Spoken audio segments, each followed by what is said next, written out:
भोले भंडारी की की जय। जय। चौथा अध्याय। हाँ। श्री वशिष्ठ जी कहने लगे कि हे राजन, अब मैं माघ के उस महात्म्य को कहता हूँ जो कार्तवीर्य के पूछने पर दत्तात्रेय जी ने कहा था। जिस समय साक्षात विष्णु के रूप श्री दत्तात्रेय जी सत्य पर्वत पर रहते थे, तब महिष्मती के राजा सहस्त्रार्जुन ने उनसे पूछा कि हे योगियों, मैं श्रेष्ठ दत्तात्रेय जी, मैंने सब धर्म सुने, अब आप कृपा करके मुझे माघ मास का महात्म्य कहिए।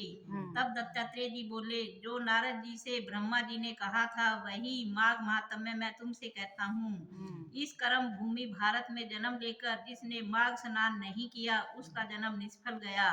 भगवान की प्रसन्नता, पापों के नाश और स्वर्ग की प्राप्ति के लिए माघ स्नान अवश्य करना चाहिए।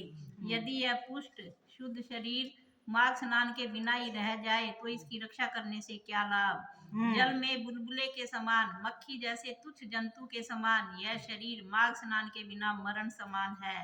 विष्णु भगवान की पूजा न करने वाला ब्राह्मण, बिना दक्षिणा के श्राद्ध, ब्राह्मण रहित क्षेत्र, आचार रहित कुल, ये सब नाश के बराबर हैं। गर्व से धर्म का, क्रोध से तप का, गुरुजनों की सेवा न करने से स्त्री तथा ब्रह्मचारी, बिना जली अग्नि के हवन और बिना साक्षी के मुक्ति का नाश हो जाता है।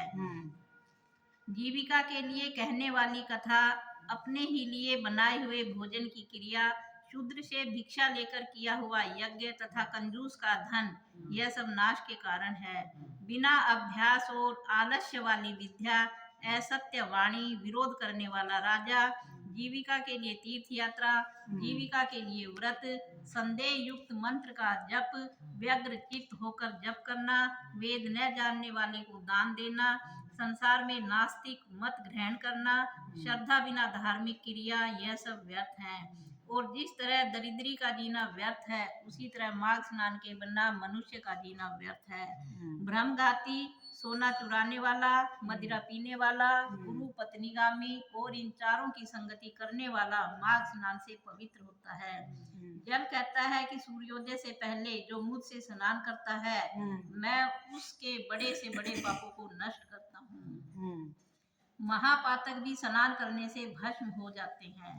माघ मास के स्नान का जब समय आ जाता है तो सब पाप अपने नाश के भय से कांप जाते हैं। जैसे मेघों से मुक्त होकर चंद्रमा प्रकाश करता है, वैसे ही श्रेष्ठ मनुष्य माघ मास में स्नान करके प्रकाशमान होते हैं। काया वाचा मनसा से किए हुए छोटे या बड़े, नए या पुराने सभी पाप स्नान से नष्ट हो जाते हैं। आलस्य में बिना जाने जो पाप किए हों वह भी नाश को प्राप्त होते हैं। जिस तरह जन्म जन्मांतर के अभ्यास से आध्यात्मिक ज्ञान की प्राप्ति होती है, उसी तरह जन्म जन्मांतर अभ्यास से ही माघ स्नान में मनुष्य की रुचि होती है।